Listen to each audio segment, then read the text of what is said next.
Chris VA Travels, shot up here into southern Maryland and going to visit historic St. Mary's City. First settlement here in Maryland and the fourth permanent English settlement in the New World. And I'm going to first walk through the museum, gather some information, and then visit the ground. So, alright, let's check it out. Pretty good model though. You see a little cannon right there. And that's how they steered right there.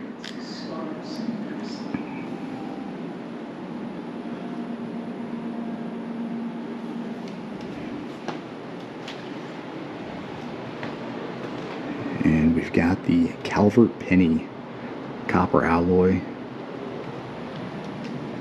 And the Calverts are the one that started the colony.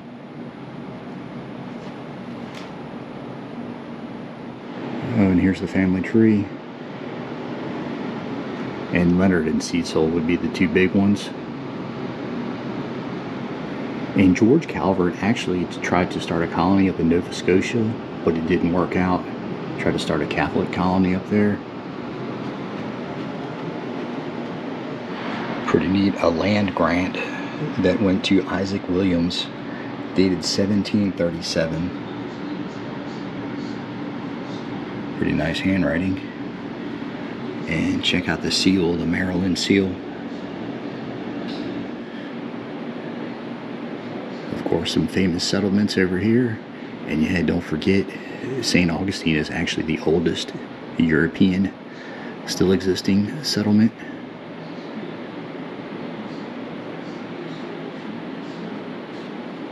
And there were many lost colonies, obviously. Roanoke Island. There was one up in Maine. French tried a couple times down in Florida. Oh, there's the seal again. Patriarch right here, George Calvert. And check out that mustache, trying to be like King Charles.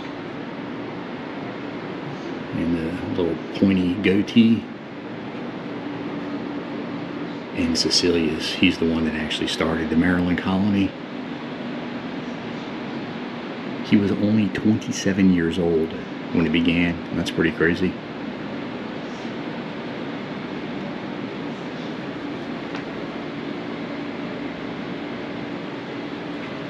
That's his hat right there.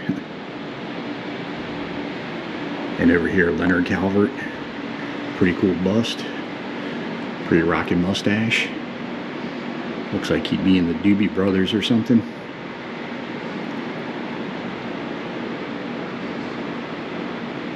First governor of Maryland.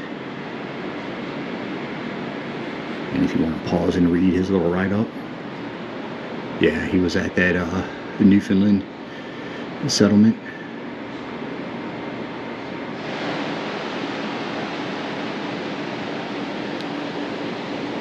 Cross section over here of the Ark, the second ship that arrived with the Maryland Dove. You see they did some cooking up here. The hold down here. And looks like some chickens. Cannon right there.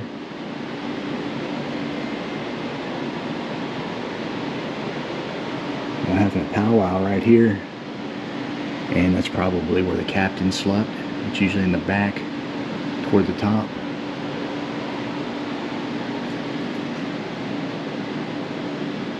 This is part of the old John Smith map. And fairly accurate. Chesapeake Bay is a little wonky, but did a pretty good job describing all the Native American settlements.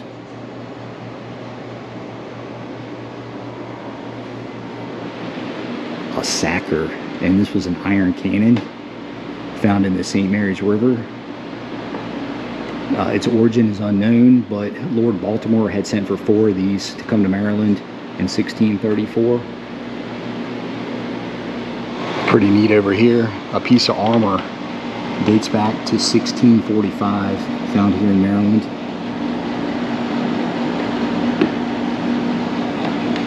yeah, you see the little latch.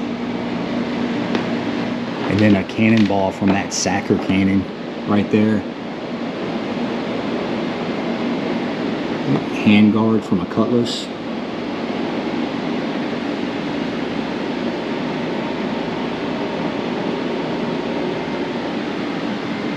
Oh, a guy over here at Pope's Fort. Over here, Matthias de Sousa, indentured servant. And yeah, it's kind of weird. The first African Americans, he arrived on the Ark and the Dove in 1634, that first came over here. And yeah, the first African Americans to the new land weren't actually slaves yet. This is a copy of a portrait of Charles Calvert, 3rd Lord of Baltimore, governor of 1661.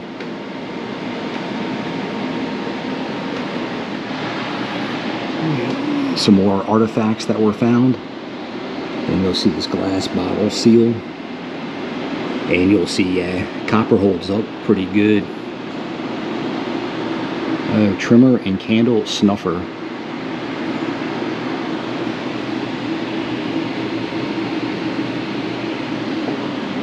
Over here, some more pottery, an old bell.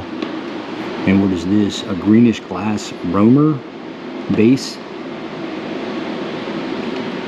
Tin glazed earthware. And then over here, this is Anne Wolseley Calvert.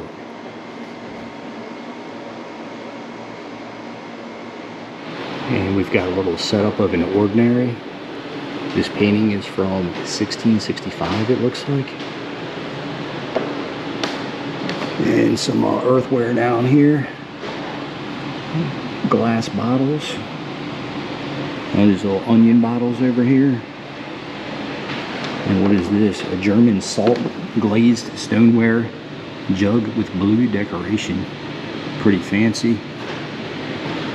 Oh, check out this chair. Oak chair. 17th century. Oh, and the nails look kind of modern. Oh, check it out. June 28, 1692, some rates and prices on the liquor.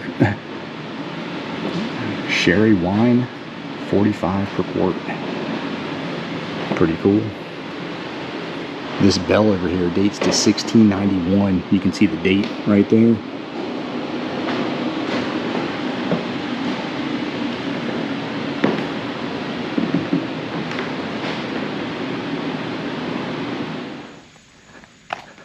And there's the welcome center right there with the little museum inside. Tickets are $10. And it looks like you might be able to rent golf carts. I saw some golf carts.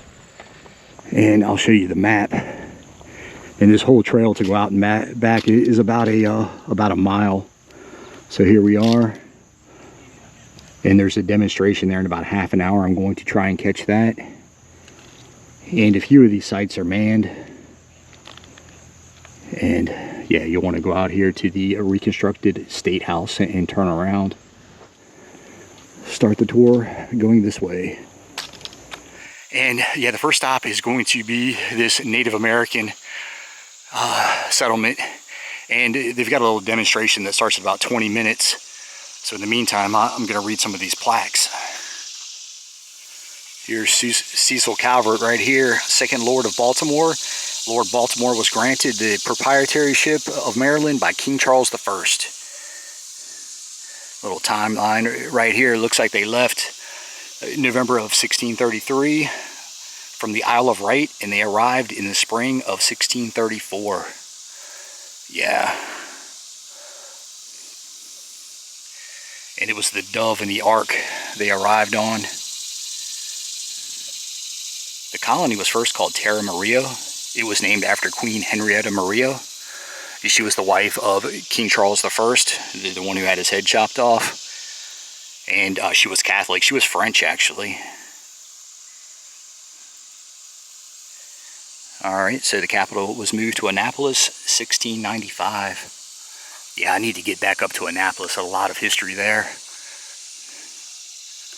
Alright, yeah, they've got a pretty good setup over. I see a longhouse way over there. And it looks like somebody's digging out a canoe. Yeah, they would burn those and scrape them out with shells. And over here, here's Lord Calvert right here, greeting the Yacomico. And they traded hatches, axes, hoes, and some cloth for land. And check out these oyster shells over here. They would use these to scrape out the canoe after they've kind of burned out the inside. And can you imagine cutting a tree down this size with one of these stone axes? They would usually wait till the trees fell over. And this is pine, but they normally would use a hardwood, oak, tulip, poplar.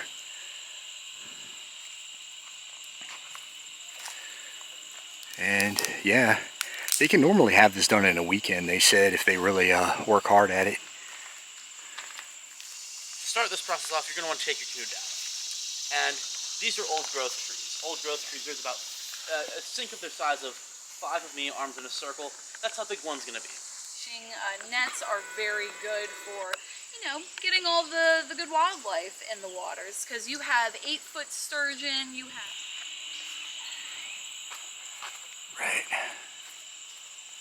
All right, let me just take a little walk through this longhouse, and you'll see covered in bark. And the doors on these were usually a little bit lower. You almost had to crawl into them, but just because of regulations and just elderly people, they made the door a little bit taller. And yeah, it smells like smoke. They've had something going, and there's no, yeah, normally you've got a little hole up at the top. But yeah, you'd have a fire, and this would hold about 20 family members. Let's see, gourd over here. Bunch of woven baskets, pottery.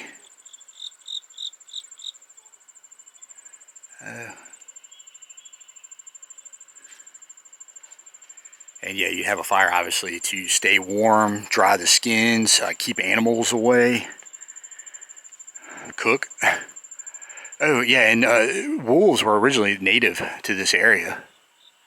And check it out, skunk over here. And I believe there were 20 or 30 pelts altogether used to make this coat. Deer skin lines the inside. And check out the bear skin.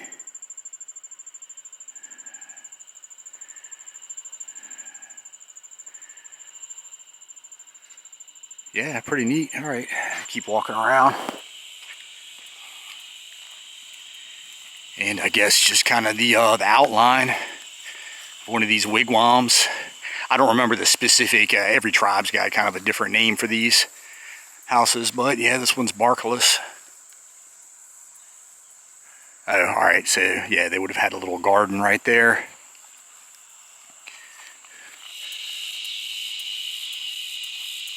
Let me walk over here first.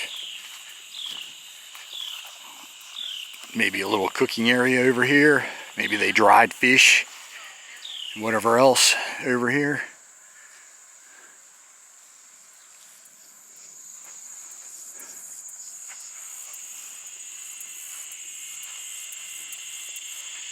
And probably had gardens over here. Probably grew the Three Sisters, squash, beans, corn.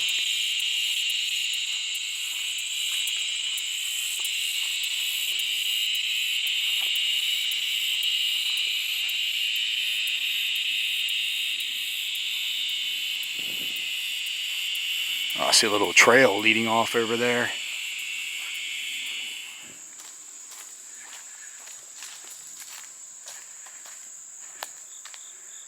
Maybe starting out some baskets. Just letting those dry possibly.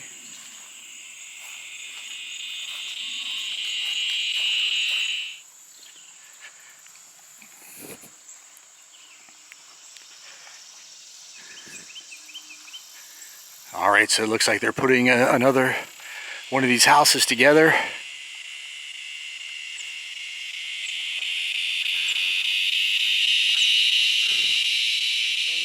Well, that was the Comico Village. Pretty cool. The lady did a pretty good job of explaining everything. And head over and take a look at the chapel, the reconstructed chapel. Yeah, I haven't been to this part of Maryland, and yeah, it's just surprising just seeing all this rural area. When you think Maryland, you're thinking DC suburbs, Baltimore, craziness. But yeah, a ton of farmland out here. And you'll see maybe they're building something over there to the right. I have to see what that face is made of. I thought maybe it was sandstone, but sandstone is usually a little darker. And you'll see the little holes for the scaffolding. All right, before I walk in, let me just gather some information, read this plaque. Oh, I thought maybe those were stocks. Maybe they are, and it's just...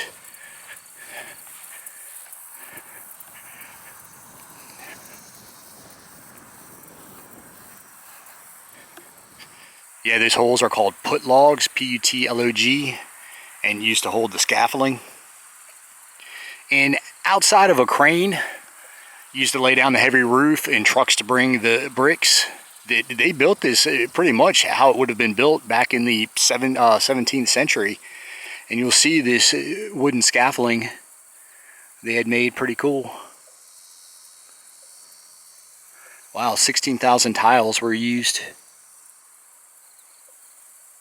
And like I say, a lot of work went into this.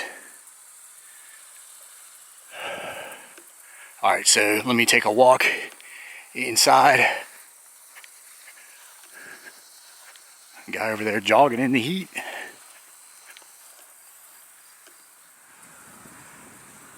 Yeah, I was thinking they might have a Flemish. Oh, okay, looks like the different mortar was used.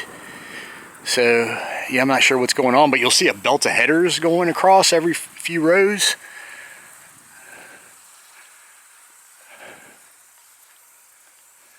Okay, I thought there was a door, maybe on the back. But yeah, let me walk around, go inside.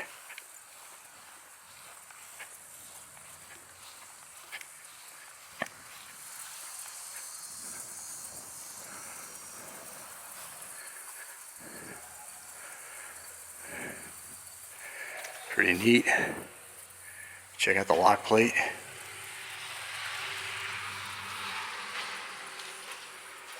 Wow. Huge vaulted ceiling. There's a crazy echo in here. Okay, it's got kind of a cross-shaped plan. And this picture is how it may have appeared. Check out the pediment and Corinthian columns back there. From 1670. Unfortunately, there are no drawings or written descriptions from the time. And check this out.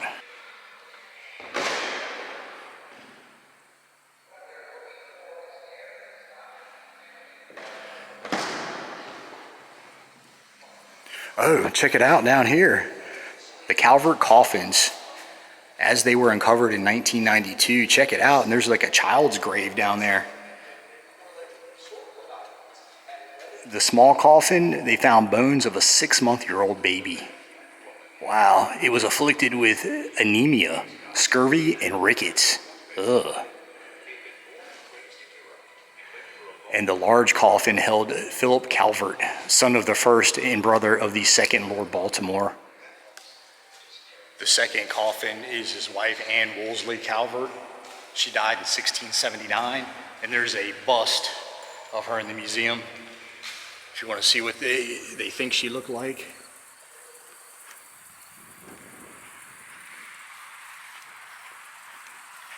Unless I missed it, I didn't see any information on what these are. But yeah, the frames of some sort of outbuilding, and you see where the chimney would have been on the side.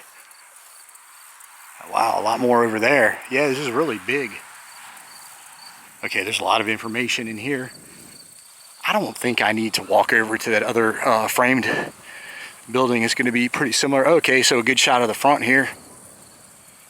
Actually, I'm going to stop and take a picture with my phone.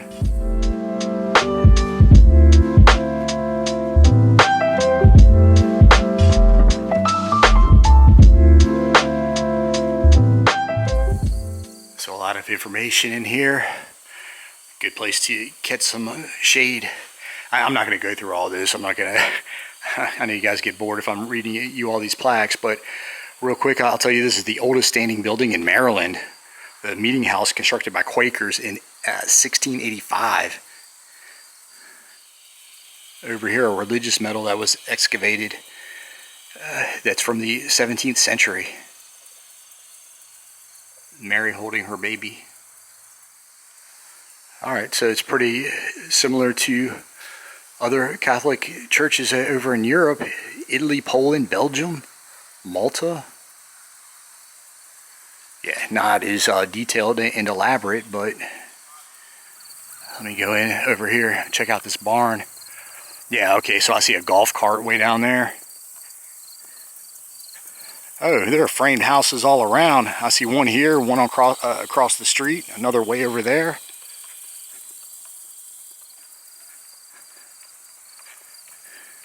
Why is this barn here?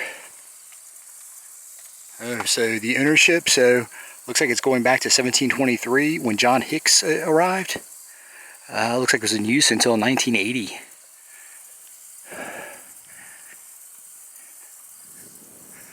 Alright, a lot of dragonflies buzzing around here. Yeah, check out these nails. Handmade. Oh, wow. Some baskets down here. Alright. Plow over here. Pulling a hogshead, it looks like. Yeah, rolling a hogshead to market.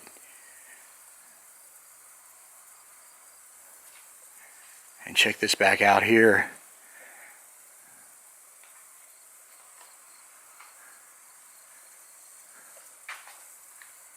Yeah, it looks like you turn that, and horizontal tobacco prize with hardware made by James Lacey. Iron Foundry in Baltimore.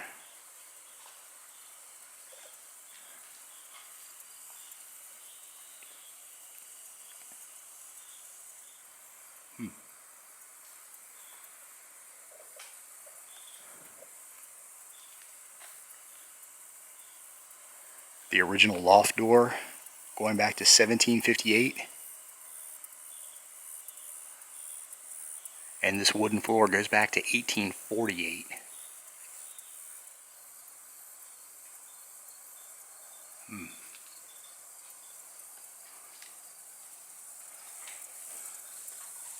Let me wrap around and walk through the other side.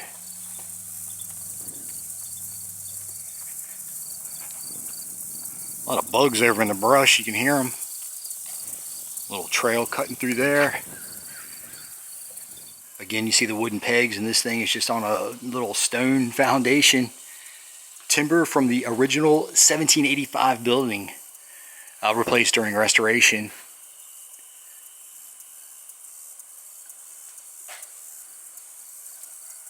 Wow, yeah, it was a very old barn. Alright, keep on moving on.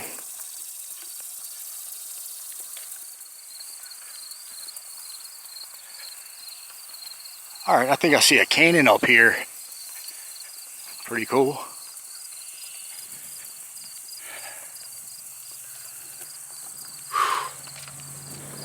Yeah, I thought we were done with the summer. I thought we were coming into an early fall, but no, it's like 88 degrees today.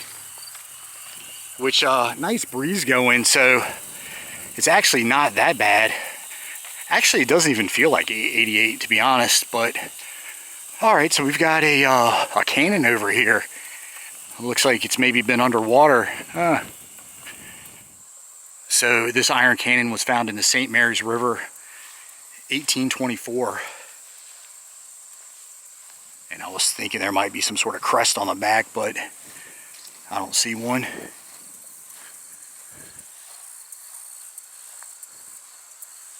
Oh, that's cool. They've got that on display.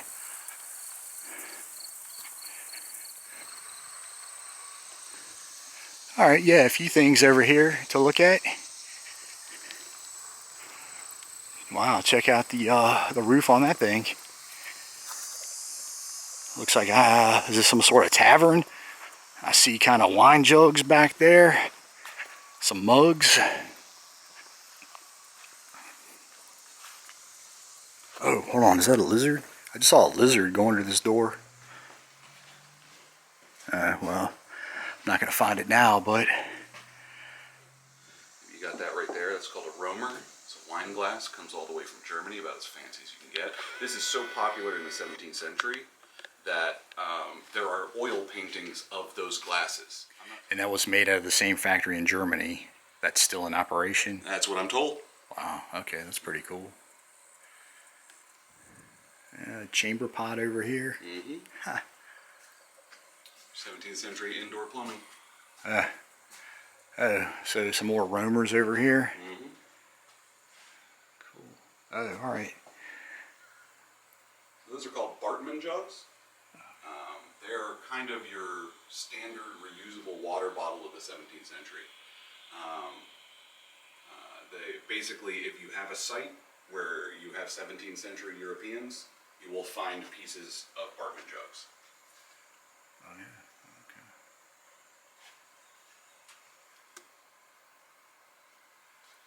Okay. Over here, the Leonard Calvert house is closed for excavations. Pretty cool. All right, well, you'll just have to picture it in your mind. It looks like it was pretty big, the Calvert house. Okay, so the Calvert house, it fell into ruins and was dismantled in 1710. Just found that out. And over here, the Brom house. And it now operates as a bed and breakfast.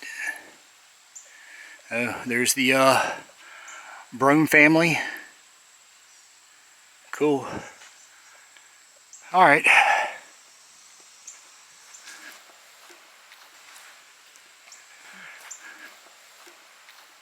And the Margaret Brent Garden. Cool little overlook. And yeah, so this is where the breeze is coming from. Oh, well, this would be the St. Mary's River. Wow.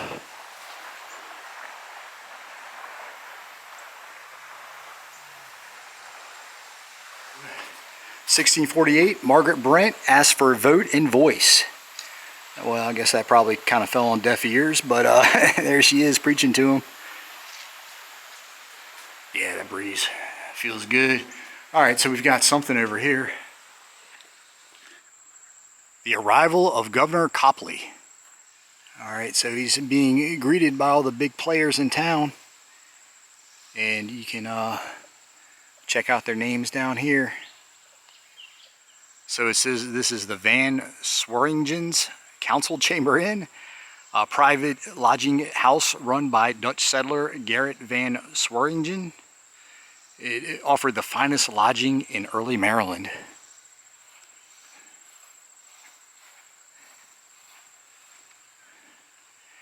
Yeah, if you got some pretty steep pitched roofs on these buildings, I think I can stick my camera.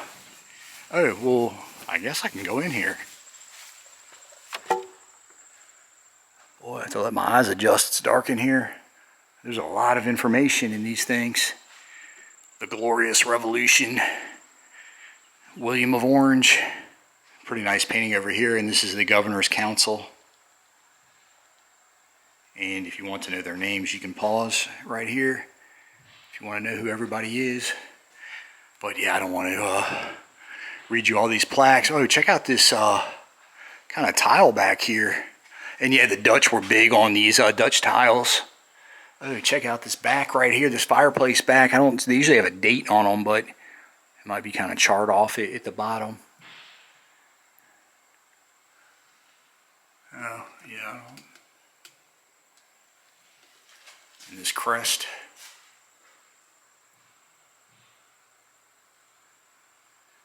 Private lodging house. Charles Calvert again.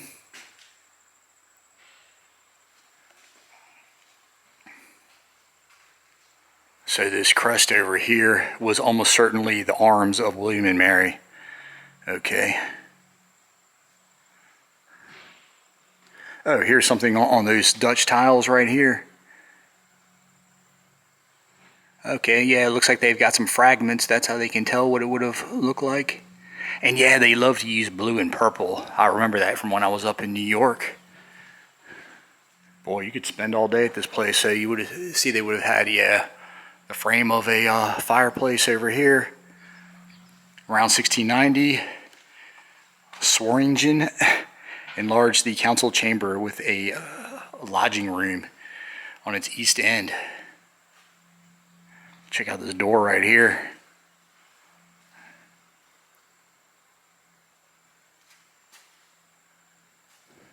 And again, you can see how they're kind of jointed together, these pegs.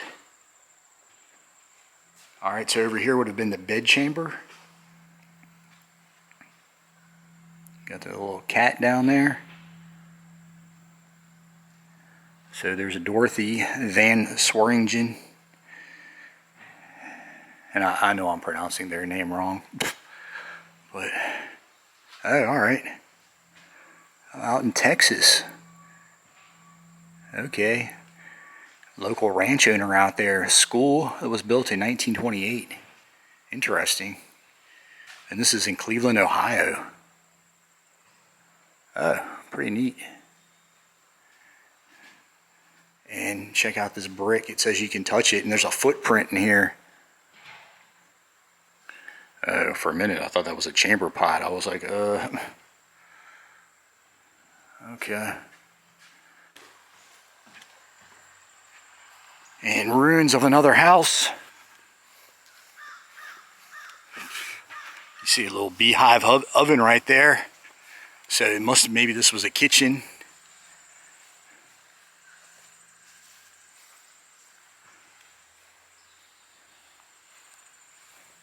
Alright, so they're calling this a bake and brew house. 18 by 26 foot structure. Okay, yeah, the frame of the chimney.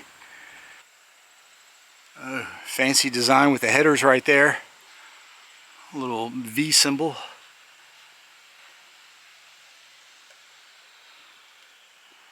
And more plaques over here.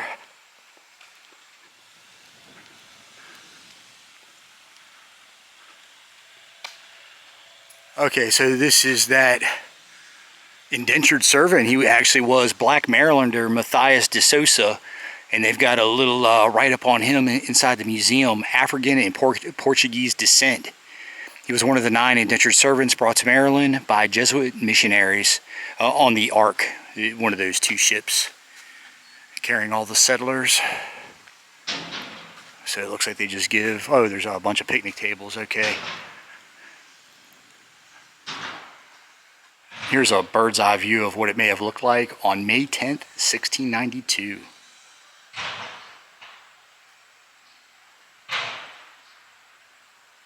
To give you an idea of where we're at.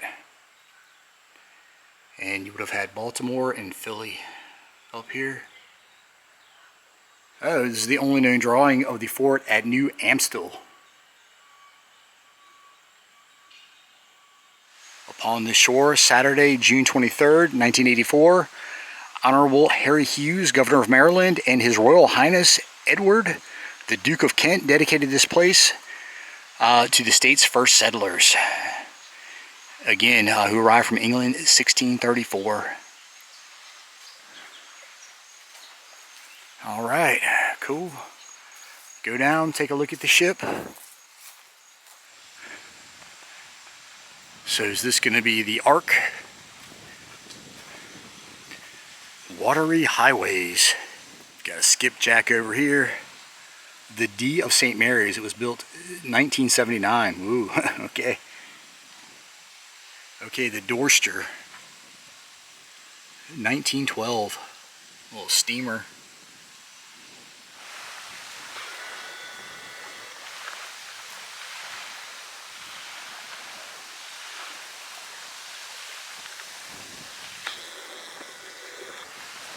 Right across the river, we've got West St. Mary's Manor. It's on land that was among the first tracts granted by Lord Baltimore, and it became one of the largest plantations in the colony.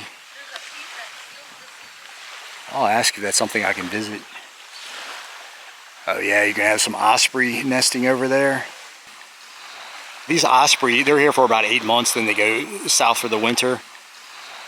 And obviously you've got a lot of blue crab in the river, in the bay, of course. All right, almost there.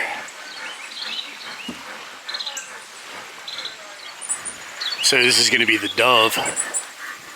Overall, it's 84 feet long, length of the deck 57 feet, 7-foot draft. Oh, and here's the crossing, and yeah, they kind of would do an oval, and this is the same thing they did with Jamestown. They left it, or the Isle of Wight on this voyage.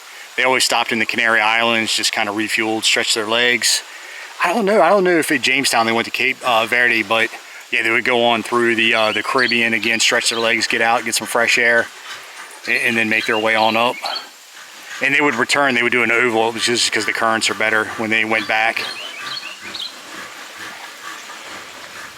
Oh, I didn't realize the Ark is so much bigger. It's a 3-mast frigate.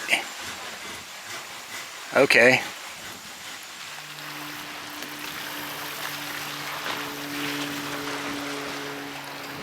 Here we go, guys. About to hop on the Dove.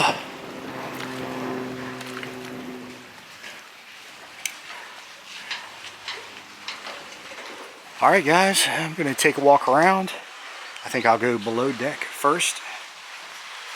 And to tell you the story on the Dove, it was only here for about 18 months.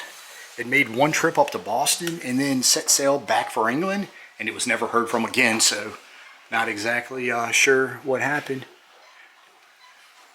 And all right, it's kind of just a storage area, and can't see back there, but maybe some kind of bunk beds up above where the crew, and there were seven crew member aboard, and there aren't too many records, so this isn't an exact replica. He told me not even to use the word replica, just an interpretation, I think is what he said. Yeah, this thing, it's not a very large vessel. You can slightly feel it rocking.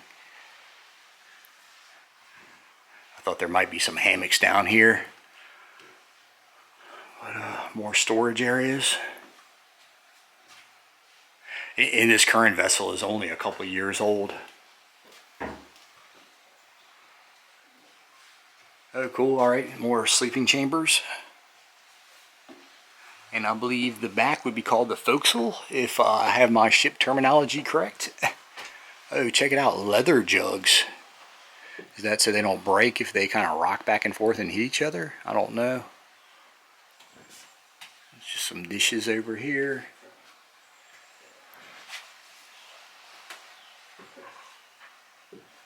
Okay. Oh, this would probably have been the captain's kind of area. It's a little writing desk. Strong wood smell back here. Yeah, a couple onion bottles. Oh, like I say, this thing is kind of rocking a little bit.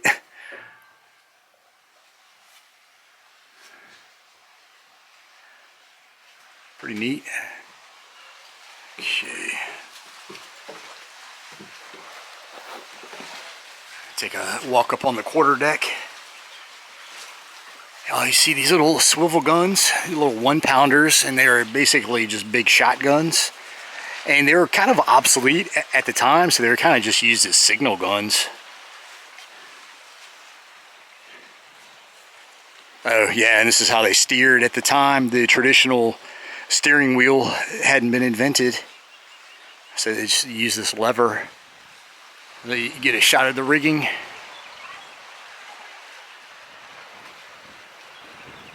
Oh, pretty cool. Union Jack up there flying above. Oh, check out this bell.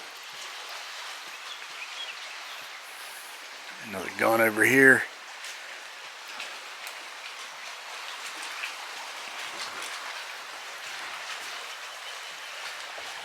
And let me take a walk up here at the front deck.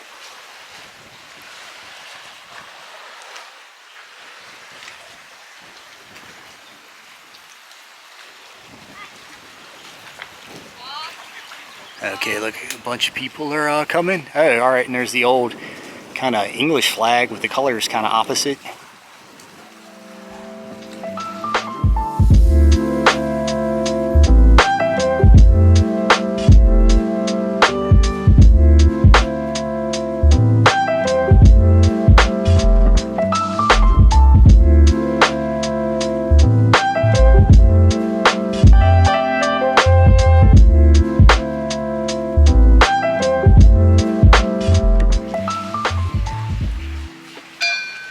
Last shot of the dove.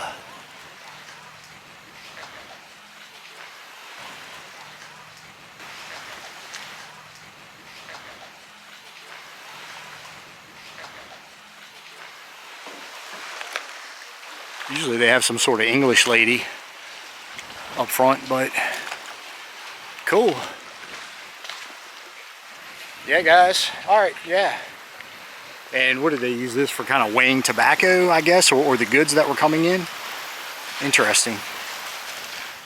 All right, so we're gonna make our way to the State House down there. First, the gift shop. I don't think I'm gonna go inside, but there's a small little complex of buildings. You've got your bathrooms to the right, just so you guys know.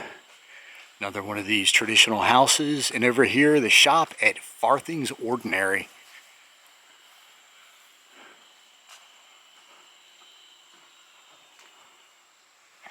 All right, so quick pit stop in there.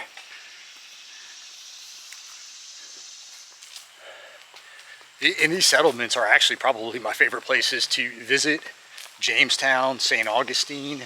I want to go up to Plymouth, up there in Massachusetts. First Landing in Charleston. Another one I want to get to. Oh, all right. Pretty nice looking building. It was kind of hidden by the tree. Kind of these Tuscan tiles. And pretty neat weather vane up there. Does that say 1676, I think? Oh yeah, and there's some stocks over there to the right. But oh, stocks right here. Oh, here's the charter, 1632. Oh, so yeah, 1661, the Calvert House becomes the first official state house. Brick state house built, so that must be this one, yeah, 1676, as the weather vane says. Looks like they had a little bouncy house or something going on right there. All right, let me first go look at these stocks. And some sort of post, is that like a whipping post or something? Or, I don't know.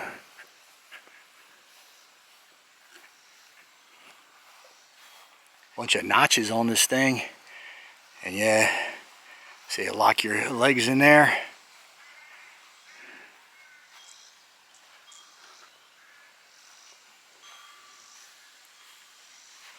Well, I guess at least you get a good view of the river. All right, let me look, see what this cedar looks like. It was planted in honor of Matilda Phillips Badger, B-A-D-G-E-R, organizing governor, the Maryland branch, sons and daughters of the Pilgrims, March 1941. Oh yeah, you see the shuttered up windows. Oh, is that the current? Well, no, that'd be in Annapolis.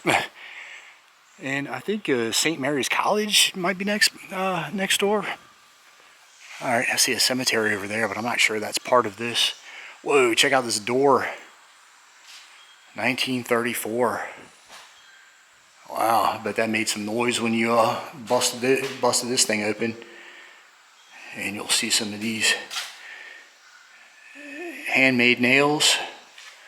A little lock plate right there. Pretty big key to open that thing.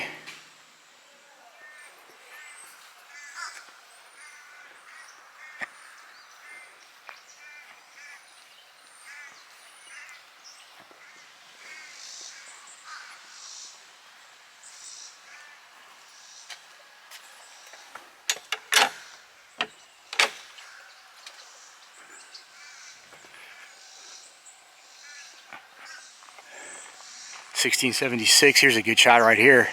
So I guess this would be the front. Looks pretty good.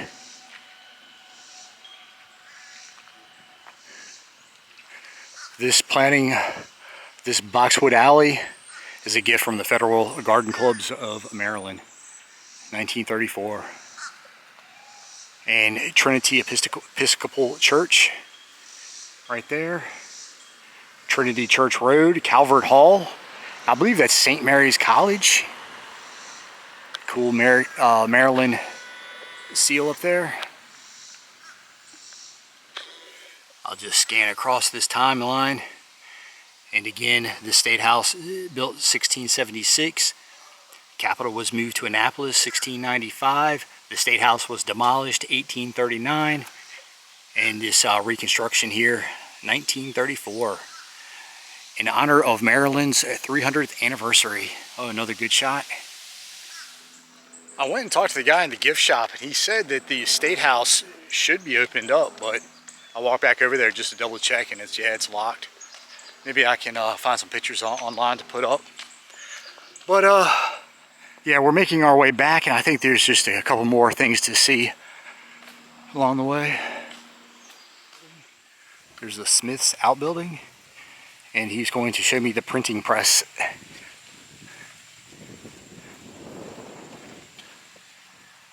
you been enjoying yourself so far today?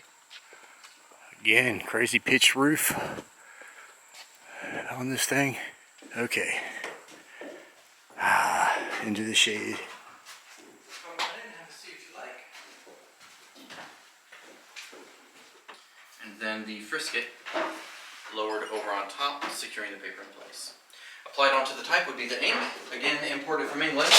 It was a mix of linseed oil, boiled pine tree rosin, and lamp black, a fancy way of saying soot.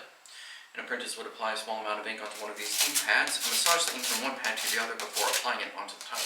An apprentice known as an inker would roll the ink, massage the ink over, pat the ink onto the type here. Now that we have the type inked and the paper set, the paper gets lowered over the document. The document gets slid underneath the platen, and an apprentice known as a pusher or puller will move the arm from one side all the way across the other and back. If all goes well, we should have ourselves one freshly inked and printed document. Let's see what it looks like. Sounds good. Looks pretty good too. What you'll have just printed is an indentured servant contract. Okay, inside the printing press, and this room would have held the actual printing press at the time, and this building is on its original site. And little type keys right there. And here's the press.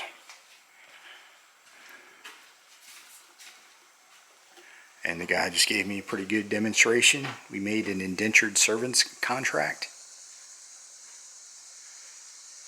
And a type case over here. And this is where the terms uppercase and lowercase came from. They kept the uppercase letters toward the top. So it's pretty neat. And yeah, check out the hearth on this fireplace and some more of these Dutch tiles. And check out the seal on this fireplace back. A couple unicorn to the right there. Okay, so that's the British seal. I'm sorry. Yeah, cool. All right, and just look at the little. I guess this kind of would be a bedroom, sleeping area. All right, got something written up over here.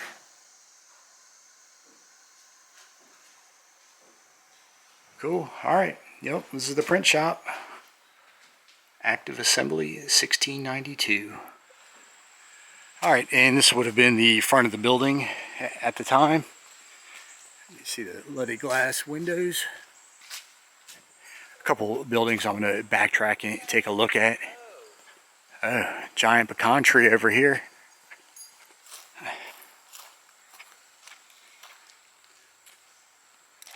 Looks like they had something going right here, and I don't know what she's doing, washing something?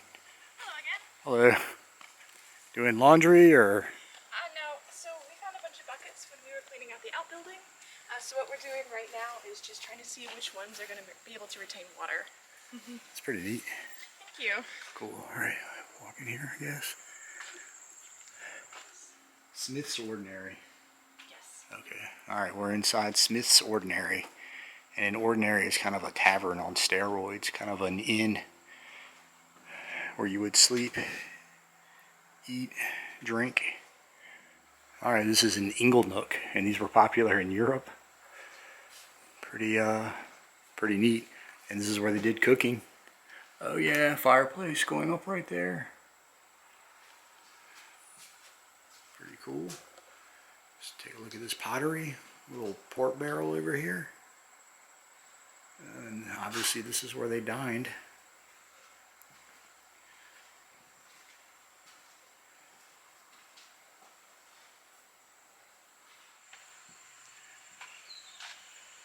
Alright, so maybe making some barrels over there. A little rope game over here.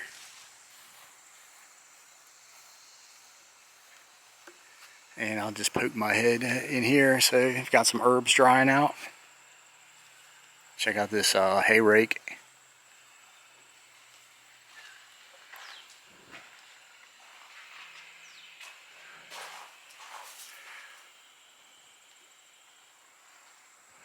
Okay, just a couple buckets in here. Have a little wheelbarrow. Okay, some pots over here.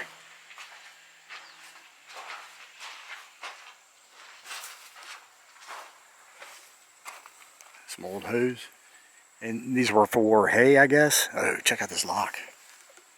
So these we just would have been used for raking. Moving on. Alright, neat. Yeah, I can still smell the smoke coming off of that.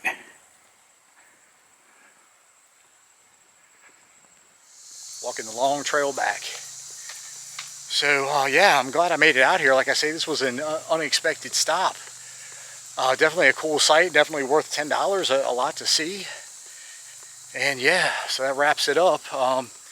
As always, you can follow me on Instagram, support me on Patreon. If you want a cool VA Travels mug or t-shirt, click on the merch shelf below. And see you guys on the next one.